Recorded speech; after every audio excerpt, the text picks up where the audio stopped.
હાલો, કેમ છો બધા? મજામાં? બધાને મારા જય શ્રી કૃષ્ણ. આજે આપણે એક સરસ મજાની રેસીપી લઈ આવ્યા છીએ કે દિવાળીના નાસ્તામાં તો તમે બનાવી જ શકો છો, પણ તમને જ્યારે ઈચ્છા થાય ત્યારે તમે બનાવી શકો છો. તો આજે આપણે ટામેટાવાળી સેવ લઈ આવ્યા છીએ. હવે ટામેટા સેવ છે એ માર્કેટમાં ઘણી બધી અલગ અલગ પ્રકારે બનતી હોય છે અને ઘણી બધી સેવ અત્યારે માર્કેટમાં મળે છે. ફુદીના છે, પાલક છે, પાણીપુરી છે, મંચુરિયન છે, મંચાઉ છે, અલગ અલગ પાઉંભાજી છે એવી સેવ મળે છે. તો આજે આપણે ટમેટાવાળી સેવ બનાવીએ. તો તેના માટે મેં ચણાનો લોટ લીધું છે, મીઠું છે, મરચાંની ભૂકી છે, હળદર છે, ચોખાનો લોટ છે, આદુ મરચાં, સંચળ અને ચાટ મસાલો છે અને મીઠું છે. તો પહેલાં આપણે ટમેટાને ક્રશ કરી લઈએ.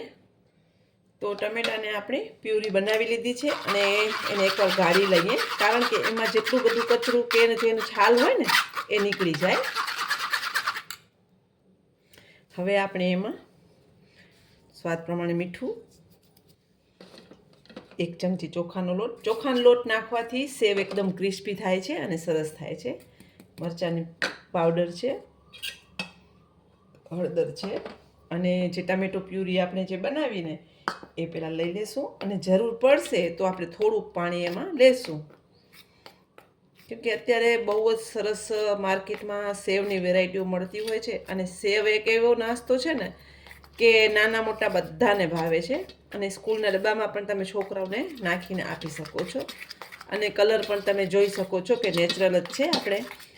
હું જલ્દી સુધી કલર નાખતી નથી, એટલે મને થોડાક ફૂડ કલર વાપરવા ઓછા ગમે છે. જેટલું નેચરલ કલર હોય ને એ જ હું યુઝ કરું છું.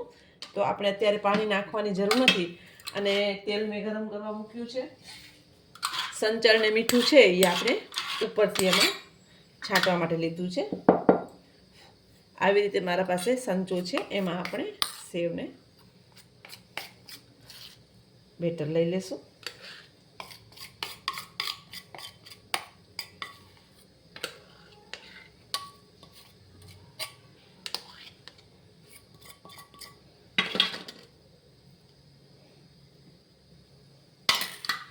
તેલ સરસ ગરમ થાય પછી આપણે એને સેવ પાડી લઈએ.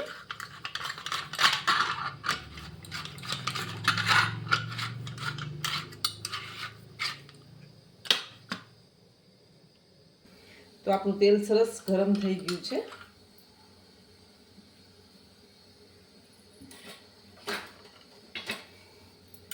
તો સેવને સરસ પાડી લઈએ.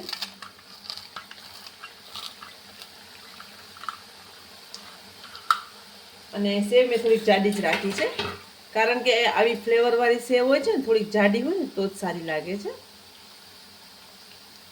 તો આને એકદમ સરસ ક્રિસ્પી થાય ત્યાં સુધી તળી લેશું. તમે જોઈ શકો છો સેવ આપણી તળાઈ રહી છે અને થોડીક એને ક્રિસ્પી જ કરવાની છે. અને તમારે ઝીણી કરવી હોય તો ઝીણી પણ કરી શકો છો અને આનાથી જાડી કરવી હોય તો તમે જાડી પણ કરી શકો છો. તો અત્યારે મેં મીડિયમ કરી છે, કેમ કે આટલું સારું લાગતી હોય છે ટેસ્ટમાં. તો રેડી છે આપણે એકદમ સરસ એવી ટમેટો સેવ. એના ઉપર આપણે સંચળ અને થોડુંક ચાટ મસાલો સ્પ્રિંકલ કરી લેશું.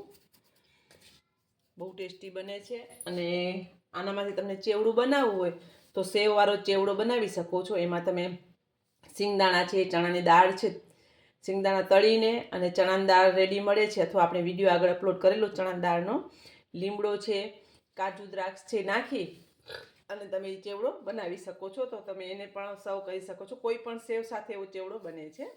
તો આ દિવાળીએ તમારા ઘરે ચોક્કસ આ રેસીપી બનાવજો. નાના મોટા બધાને ભાવશે. બધાને મારા જય માતાજી.